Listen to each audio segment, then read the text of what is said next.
I like the big comic book plots. We're gonna revive the monster, and we have like six other monsters coming in to like try to stop them or stuff like that. So I do get a kick out of that. Hey there, everyone. Welcome back to Den of Horror. This is the fourth segment of the Keeper of Monsters interview with my wonderful guest, Brian Rodriguez. Over the last few episodes, we have been delving deep into the world of the Universal monsters. In today's segment, though, we're unraveling the enigmatic tale of Lon Chaney Jr.'s The Wolfman, a creature that stood apart from the iconic Universal monsters. We'll also dare to question if the 1940s truly deserves that dubious honor of being the worst decade in horror history. Now, if you are a fan of the Universal monsters, be sure to explore the digital haven curated by this wonderful guy, Brian Rodriguez, over at Unimonsters. His Instagram and YouTube accounts have become a cherished sanctuary for thousands of Universal monster fans. Also, if you like this interview, why don't you go and check out my other interviews with other unsung heroes from the world of film and horror. Now, without any further ado, let's talk monsters. Lo and behold, the prodigal son returns.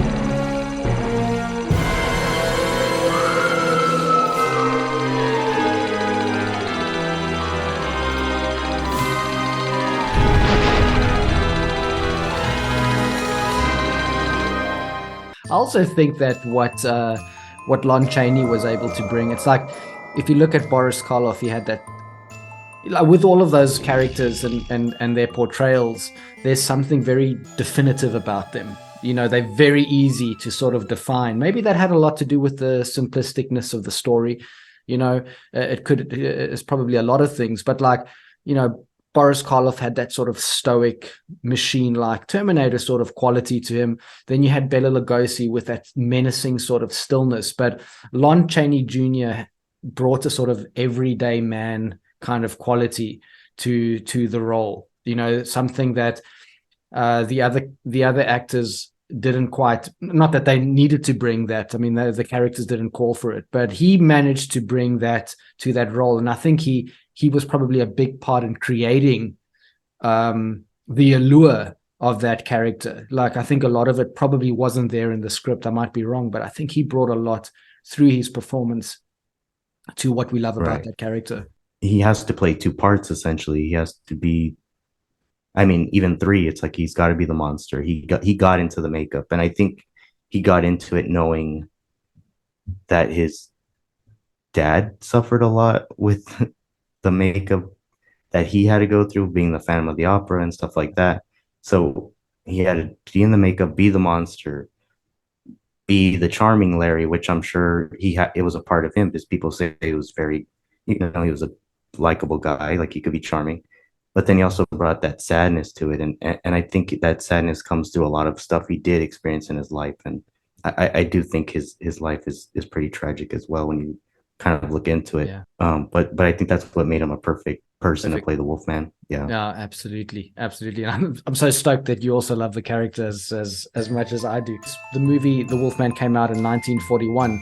To a lot of critics, it was the worst decade in horror. Now, I don't know what you think about that, and I don't know if you've heard this, but it seems to be something that a lot of critics think, that the 1940s was the worst decade in horror. And it certainly was. I don't know if I'd go that far, but it certainly did seem to be an awkward sort of transition period where the golden age was coming to an end, and horror was probably not quite sure of what it was going to become. So there were these standout films like The Wolfman.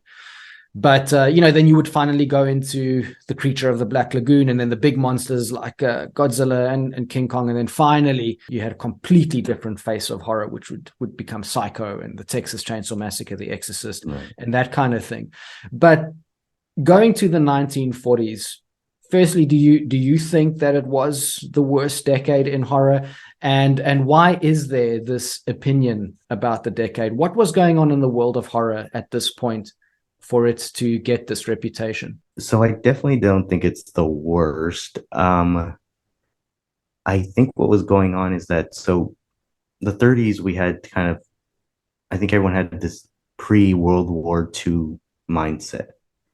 It was the post-World War One, pre-World War II mindset of, well, we just are kind of fearing the outsider, the European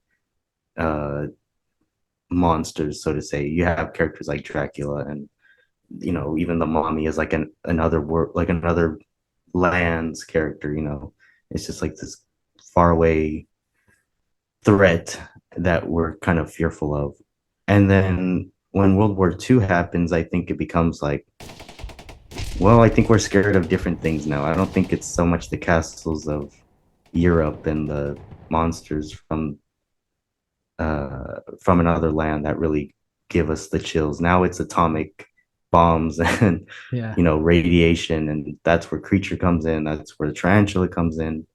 Uh, those stories that Universal would do in the 50s, where a lot of the horror movies of the 50s were just sci-fi movies Yeah. because we were scared of atomic radiation and fallout.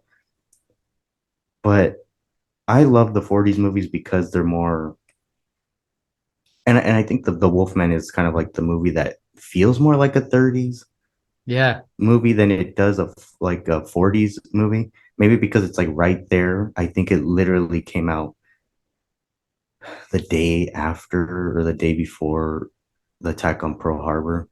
So it was like right there on the cusp of how I think our mindsets of these films actually like splintered off.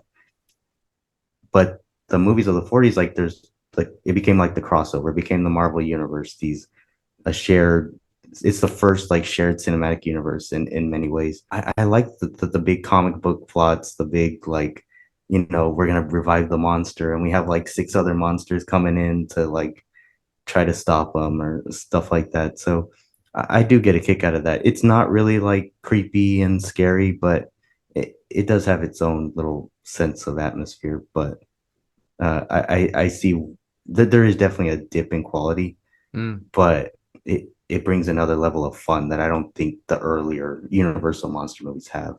Yeah. Yeah.